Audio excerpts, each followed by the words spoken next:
ان کی کیا کرتا ہوں؟ ان کو تنبیہ کرتا ہوں، اور تنبیہ اس لیے کرتا ہوں کہ وہ سرگرم ہوں اور توبہ کریں۔ یہ تنبیہ کے پیچھے جو مقصد ہے اس کا وہ یہ ہے کہ وہ ہماری چھانٹ کاٹ کرے، ہمیں سرگرم رکھنے کے لیے، سرگرم رکھنے کے لیے وہ ہماری چھانٹ کاٹ کرتا ہے۔ میں صبح جب دیکھ رہا تھا شہزاد جو ہے وہ بڑی باتیں کرتا ہے، یہ کرتا ہے، وہ کام کرتا ہے، ہم خوش ہوتے ہیں کہ یہ کر رہا ہے، وہ کر رہا ہے، لیکن وہ سارے کام اچھے نہیں کر رہا ہوتا، تنگ بھی کر رہا ہوتا ہے اور بڑے کام خراب بھی کر رہا ہوتا ہے۔ تو جہاں پر وہ اچھے کام کر رہا ہے، ہمارے لیے وہ خوشی کا باعث بنتا ہے، وہاں پر وہ کچھ غلطیاں بھی کر رہا ہوتا ہے۔ تو ان غلطیوں کو سدھارنے کے لیے، ان کو سکھانے کے لیے پھر ہم اس کی کیا کرتے ہیں؟ تربیت کرتے ہیں کہ آئندہ یہ کام نہ کرے۔ اسی طرح ہمارا خدا ہم سے بہت پیار کرتا ہے، اور جب ہم اس کی پرستش کرتے ہیں وہ خوش ہوتا ہے اور وہ ہمیں برکت دیتا ہے، ہماری زندگیوں کے اندر اپنا جلال ظاہر کرتا ہے۔ لیکن ہم اس کے بیٹے اور بیٹیاں ہوتے ہوئے ہم کہیں کہیں پر غلطیاں بھی کر جاتے ہیں، اور کئی دفعہ نہ چاہتے ہوئے ہم سے غلطیاں ہو جاتی ہیں، اور پھر خدا ان غلطیوں کو ٹھیک کرنے کے لیے پھر وہ ہماری تربیت کرتا ہے، وہ ہمیں سکھاتا ہے، وہ ہمیں سمجھاتا ہے، اور اس لیے وہ ہمیں سکھاتا اور سمجھاتا ہے تاکہ ہم ٹھیک راہ پر رہیں، اور جو کچھ خدا ہم سے چاہتا ہے ہم وہ سب کچھ کرتے ہیں۔ پولس رسول تیموتھیوس کو خط لکھتے ہوئے یہ کہتا ہے کہ ہم اگر بے وفا ہو بھی جائیں تو خدا وفاداری رہتا ہے۔ آمین۔ ہم سے غلطی ہو بھی جائے لیکن خدا کبھی غلطی نہیں کرتا، ہم بے وفائی کر بھی جائیں خدا وفادار رہتا ہے، وہ ہر طرح کے حالات میں، مشکل ہو مصیبت میں، وہ پوری وفاداری کرتا ہے۔ کئی دفعہ ایمانداروں نے کلو کتے کوئی مشکل جو پہلے نا یا بیماری آ جائے تو لوگوں کا فوراً خیال جو ہے وہ اس میں بھی جاتا ہے کہ انہیں کچھ پیتا ہی ہونا، وہ کپڑا کر لیا سنا ہوں نکلن دیا جائے، وہ ہمیشہ ہماری سوچ جو ہے وہ نیگیٹو بھی ہوتی ہے۔ ہم بیماری میں سے گزر رہے ہوتے ہیں تو لوگ کی کہہ رہے ہیں پتہ نہیں انہیں کچھ کام دیا، اس وجہ سے اس پر یہ بیماری آئی ہے، لیکن ہم خدا کے کاموں کو سمجھتے نہیں۔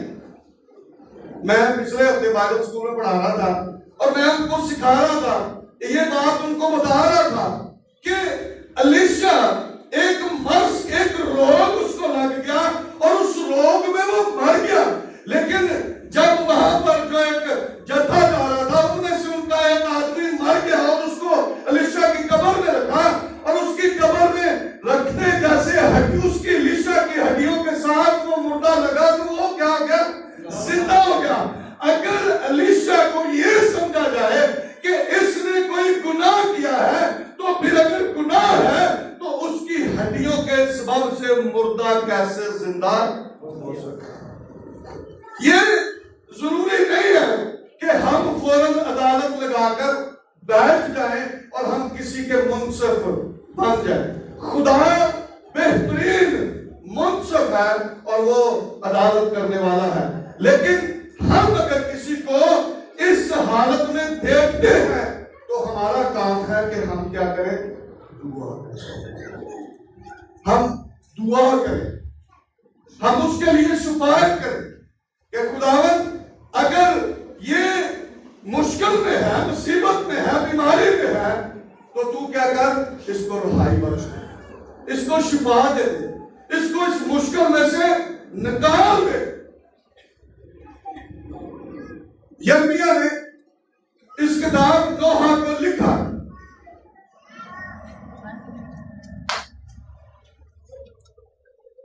نوحہ کا مطلب ہے گریہ زاری، رونا، ماتم کرنا، یہ نوحہ کا مطلب ہے. اور یرمیہ جو ہے وہ نوحہ کرتا ہے. اور اگر آپ تیسرے باب کی پہلی آیت سے اس کو پڑھیں تو آپ کو اندازہ ہوگا کہ یرمیہ جو ہے وہ کس کرب میں سے، کس مشکل میں سے، کس مصیبت میں سے وہ گزر رہا تھا. اور لکھا ہے میں ہی وہ شخص ہوں. نوحہ تیسرے باب کی پہلی آیت کو میں پڑھ رہا ہوں. لکھا میں ہی وہ شخص ہوں جس نے اس کے غضب کے اثر سے دکھ پایا.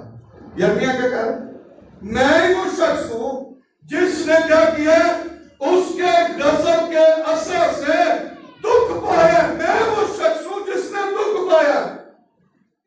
اور اب اس کے دکھوں کی ایک فہرست ہے، سنے ذرا.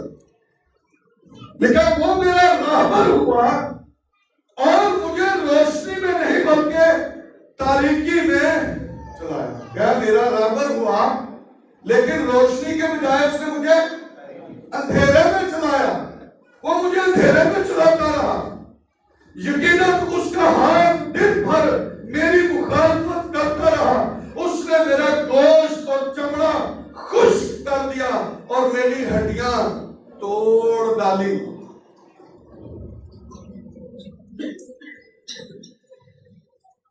ادھر آگے اس نے میری ہڈیاں توڑ ڈالی.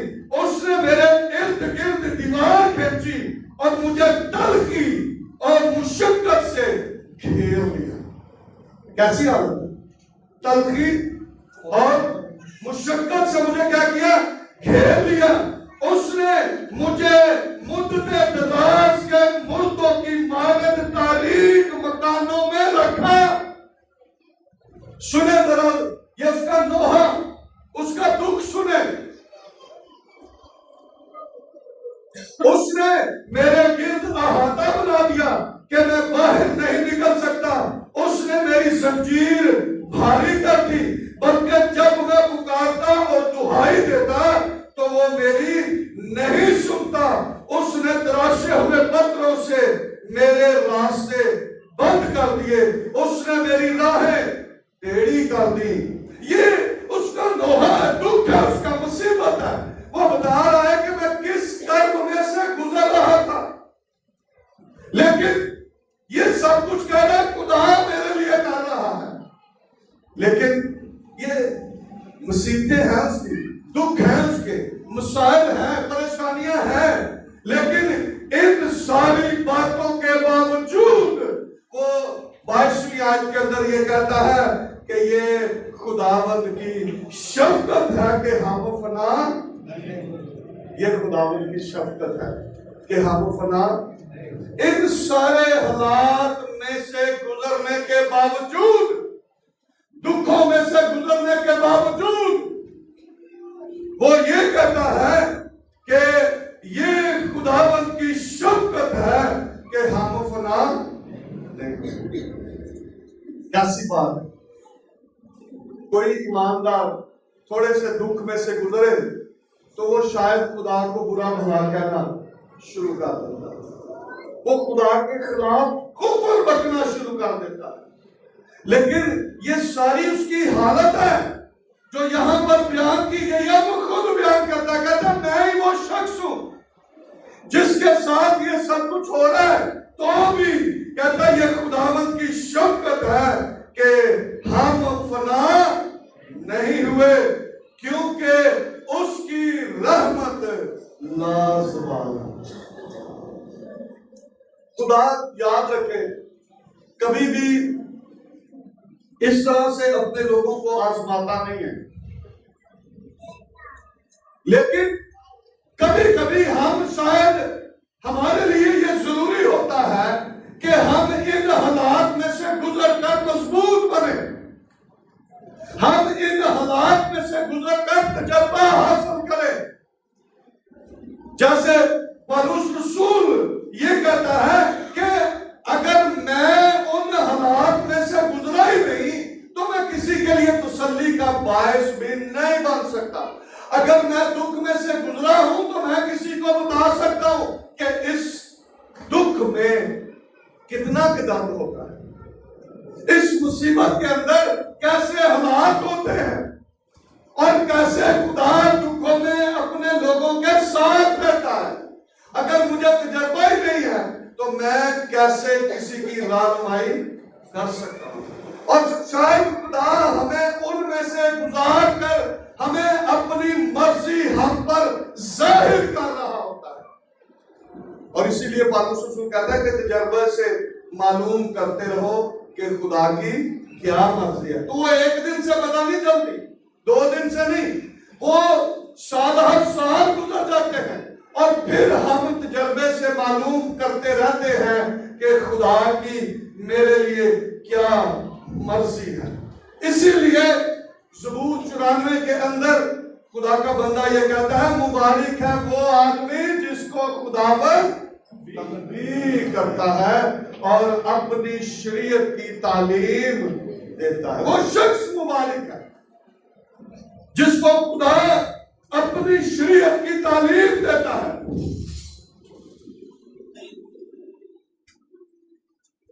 اور استشنا 7ویں باب کے اندر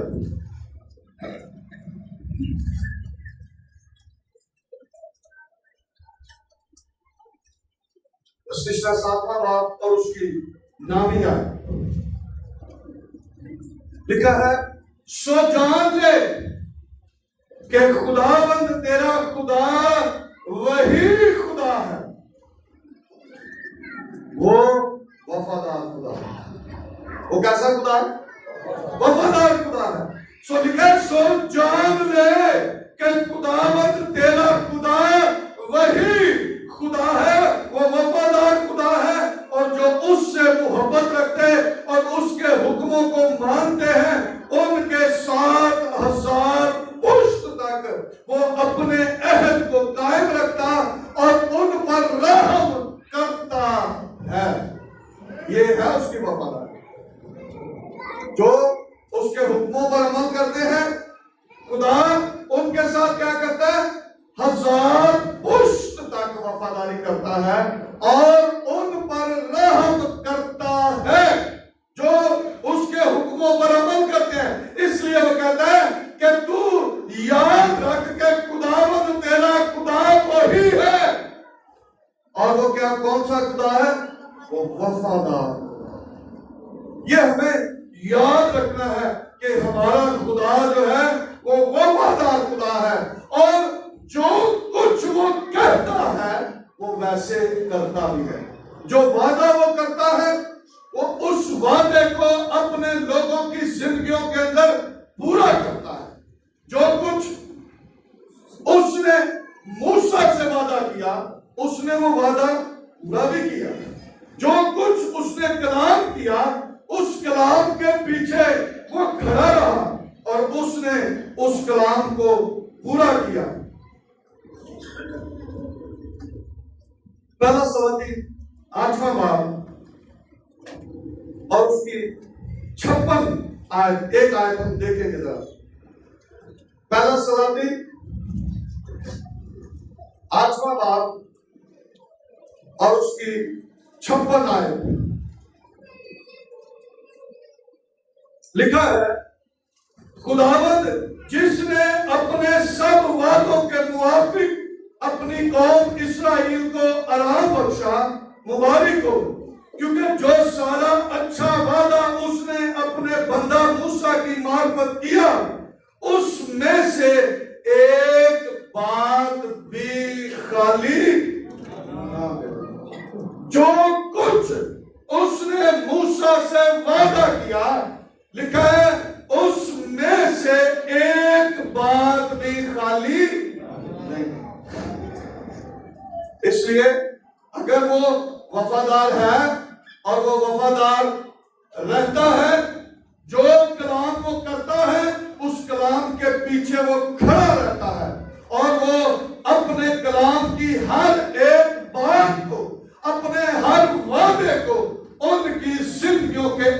کو پورا کرتا ہے۔ سو ہمیں یہ بات یاد رکھنی ہے کہ ہمارا خدا وفادار ہے اور وہ کبھی بھی اپنے لوگوں سے بے وفائی نہیں کرتا، وہ ہمیشہ اپنے لوگوں کے ساتھ رہتا ہے اور اپنے وعدوں کو ان کی زندگیوں کے اندر پورا کرتا ہے۔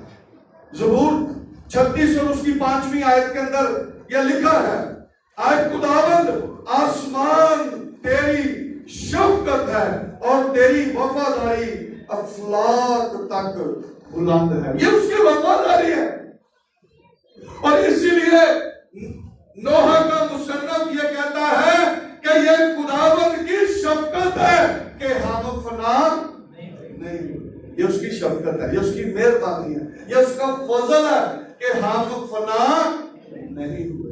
اس نے ہمیں زندہ رکھا ہے، بے شک حالات آئے، ٹیڑھی میڑھی راہیں آئی۔ میں کل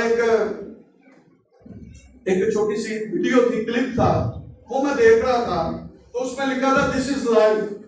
ایک بندہ سیڑھی پر چڑھتا ہے، 2 سیڑھیاں چڑھتا ہے، وہ گر جاتا ہے، پھر وہ چڑھتا ہے، پھر تیسری پر جاتا ہے، پھر گر جاتا ہے، پھر وہ چڑھتا ہے، جیسے وہ اوپر پہنچتا ہے پھر گر جاتا ہے اور وہ پھر چڑھتا ہے۔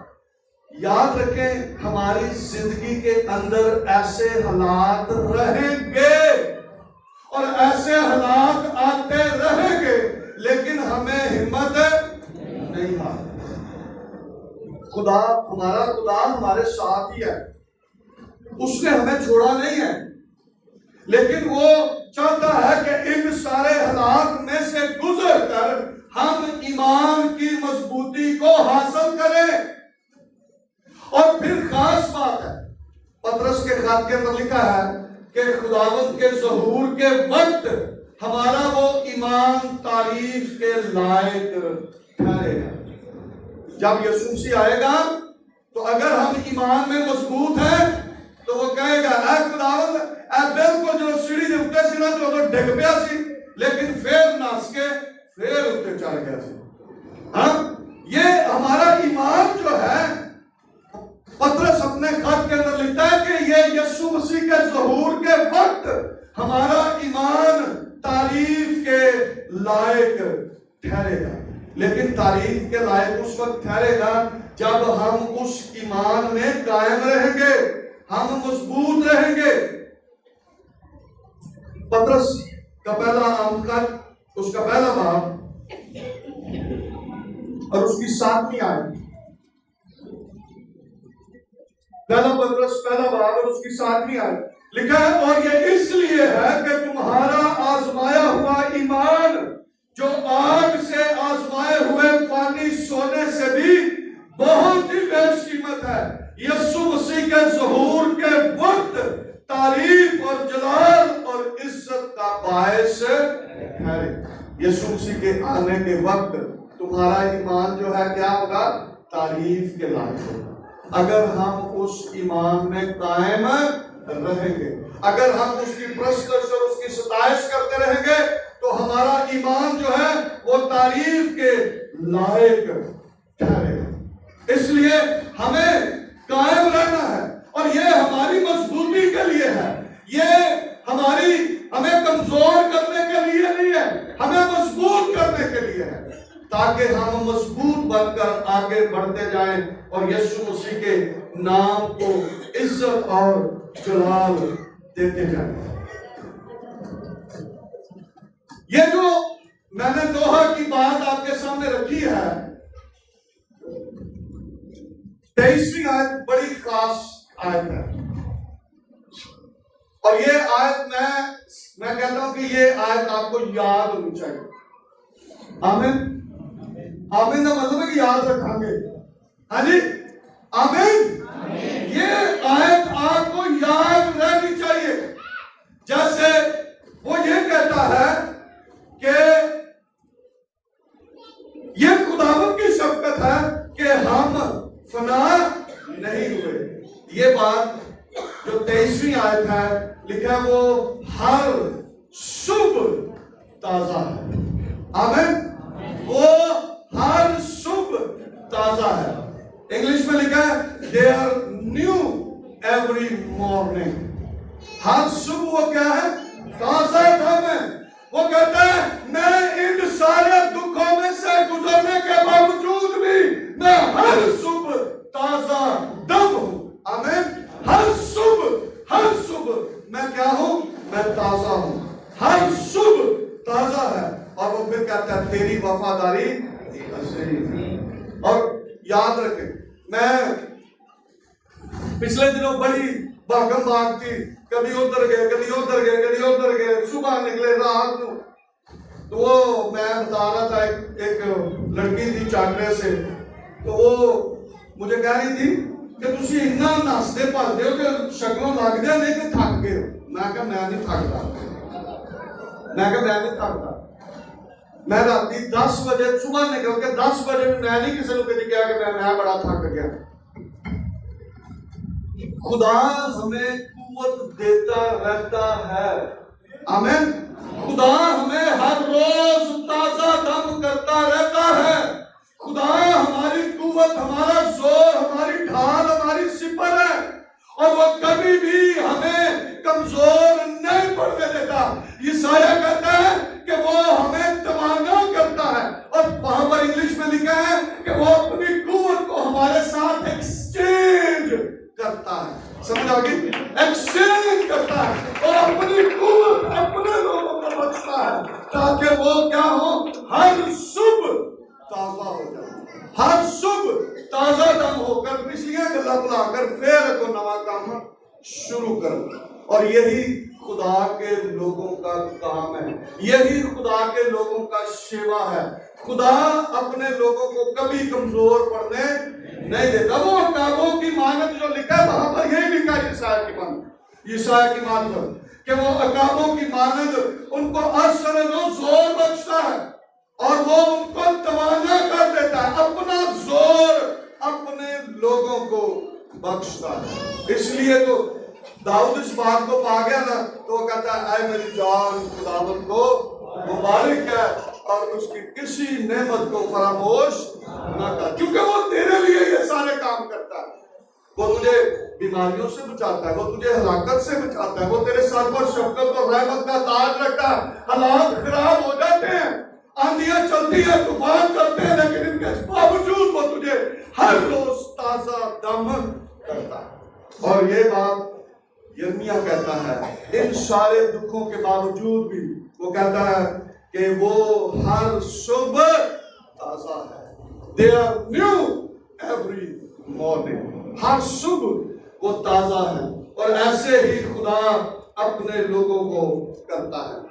یہ جو تازگی وہ بخشتا ہے، وہ ہمیں تازہ دم کرتا ہے. اس کے پیچھے یاد رکھیں میں سٹیو ہاروی کا ایک کو دیکھ رہا تھا. اس میں وہ کہہ رہا تھا کہ خدا آپ کے لیے اپنے پاس کچھ رکھتا ہے. خدا نے آپ کے لیے کچھ رکھا ہوا ہے. شاید اس نئے دن کے اندر وہ آپ کو ایک نیا چیلنج دے گا.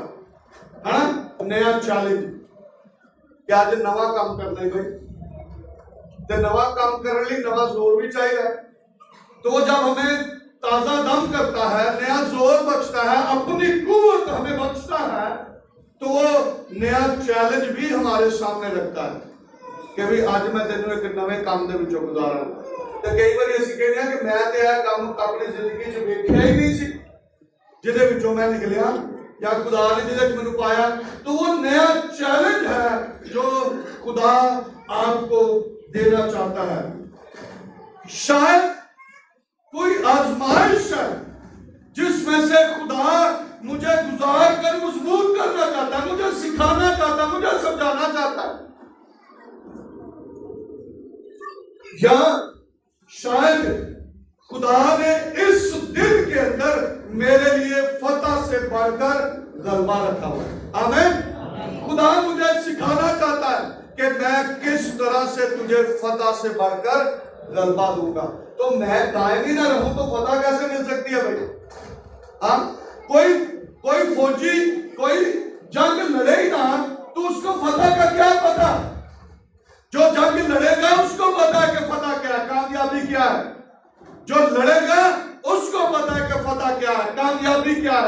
لڑائی نہیں، اس کو کیا پتا؟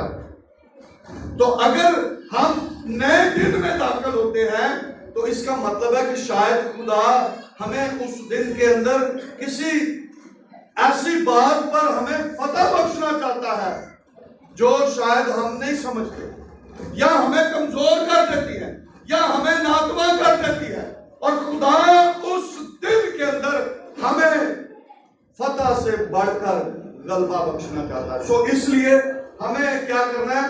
مضبوط رہنا ہے، قائم رہنا ہے، تاکہ خدا ہمارے وسیلہ سے اپنا جلال ظاہر کرتا رہے اور ہم اس کے نام کو جلال دینے کا سبب بنتے رہیں۔ 24ویں آیت کو پڑھوں گا، نوح تیسرے باب کی 24ویں آیت کو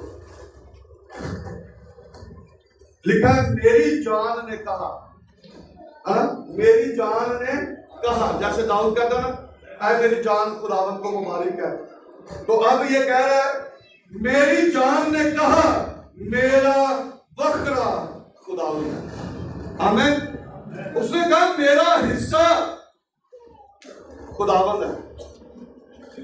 ان سارے حالات میں سے گزرنے کے باوجود بھی وہ یہ کہہ رہا ہے کہ میری جان نے کہا میرا بکرا خداوند ہے، اس لیے میری امید اسی سے ہے۔ کبھی بھی یاد رکھیں ہم نے نا امید نہیں ہونا۔ میں نے یہ اس لیے یہ پیچھے سے آپ کو پڑھ کر سنایا کہ کس طرح کے حالات میں سے وہ گزرا، لیکن وہ نا امید نہیں ہوا۔ اس نے کہا کہ یہ خداوند کی شفقت ہے کہ ہم فنا نہیں ہوئے، اور پھر یہ کہہ رہا ہے میری جان نے کہا میرا بکرا خداوند ہے، اس لیے میری امید اسی سے ہے۔ اور اس رسول کرنتھس کی کلیسیا کو خط لکھتے ہوئے پہلا کرنتھیوں 13 باب کی آخری آیت کے اندر لکھا ہے ایمان، امید، محبت یہ تینوں دائمی ہے۔ امید بھی دائمی ہے، اور ہماری امید جو ہے وہ ہمارے خداوند پر ہے، اور ہماری امید کبھی کمزور پڑنی نہیں چاہیے۔ ہمیں نا امید نہیں ہونا، بلکہ ہماری امید جو ہے وہ خداوند پر ہونی چاہیے، اور اس امید میں ہم ایمان میں مضبوط ہوتے رہیں گے اور یسوع مسیح کے نام کو جلال دیتے رہیں گے۔ زبور 130 وہ پڑھوں گا، اس سے پہلے زبور 33واں زبور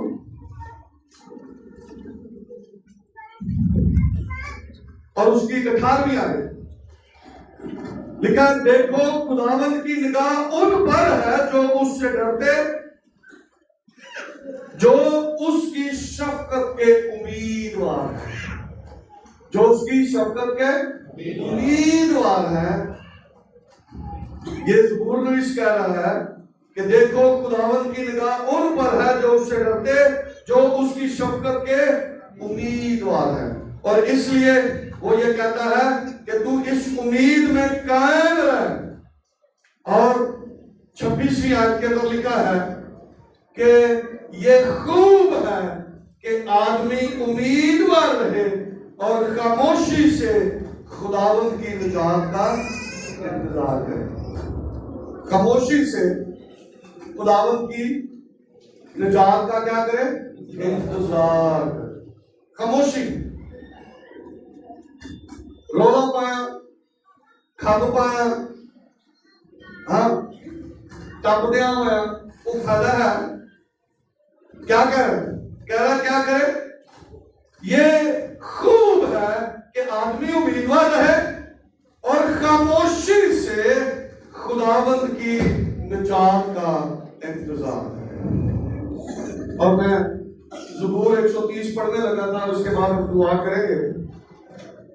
زبور 130 اور اس کی 5ویں آیت اور 6ویں آیت لکھا میں خداوند کا انتظار کرتا ہوں، میں خداوند کا انتظار کرتا ہوں، میری جان منتظر ہے اور مجھے اس کے کلام پر اعتماد ہے۔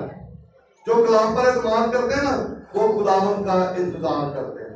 لکھا ہے کہ لوکا دوسرے باب کی 25ویں آیت کے اندر کہ شمعون جو یروشلم کا تھا اور وہ اس کو انتظار تھا.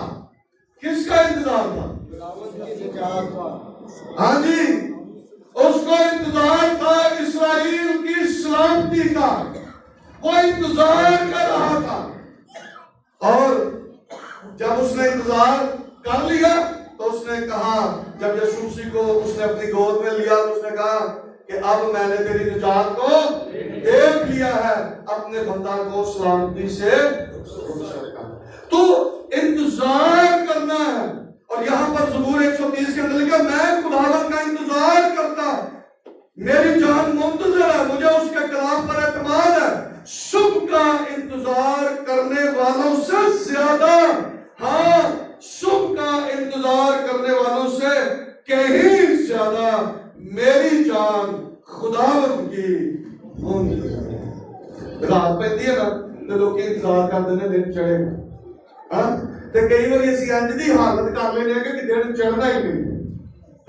لیکن ہمیں امید ہے اور ہم منتظر ہیں کہ دن بھی چڑھے گا. اور یہ زبور نویس یہ کہہ رہا ہے کہ صبح کا انتظار کرنے والوں سے زیادہ، ہاں صبح کا انتظار کرنے والوں سے کہیں زیادہ میری جان خداوند کی منتظر ہے. اور نوح کی بات یاد رکھیں کہ ہمیں خداوند کا کیا کرنا ہے؟ انتظار، خاموشی سے اس کی نجات کا انتظار. یقیناً خدا ہمارے ساتھ ہے، وہ ہمارے اندر رہ کر اپنی قدرت کو ظاہر کرتا ہے. اور کبھی کبھی یہ سارے حالات ایماندار کے لیے ہیں. اور کبھی کبھی نا، یہ آخری بات میں کرنے لگا ہوں، کبھی کبھی ہم خوشخبری سناتے ہوئے بھی ہمیں مصیبت میں سے گزرنا پڑ جاتا ہے. یہ دکھ یہ مصیبتیں، یہ پریشانیاں الگ ہیں، لیکن کبھی کبھی ہمیں مسیح کی خاطر بھی دکھ سہنا پڑ جاتا ہے. خوشخبری کسی کو سناتے ہوئے بھی ہمیں دکھ میں سے گزرنا پڑ جاتا ہے. لیکن پالوس رسول نے بڑی زبردست اعمال کے اندر ایک بات کہی. اس نے کہا کہ ہمیں مصیبتیں سہ کر، ہمارے 14 باب کی 22ویں آیت کو اگر لکھنا چاہیں لکھ لیں. ہمارے 14 باب کی 22ویں آیت کے اندر پالوس رسول یہ کہتے ہیں کہ ہمیں مصیبتیں سہ کر خدا کی بادشاہی میں داخل ہونا ہے. آمین. یہ سارے حالات ایسے ہی رہیں گے، لیکن ہماری نظر ہمارے خداوند پر رہنی چاہیے اور ہمیں خاموشی سے اس کی نجات کا انتظار کرنا ہے. یقیناً وہ ہمارے ساتھ ہے، وہ وفادار ہے، اس نے ہمیں چھوڑا نہیں ہے، اور نہ اس کو کبھی اپنے لوگوں سے دستبردار ہوتا ہے.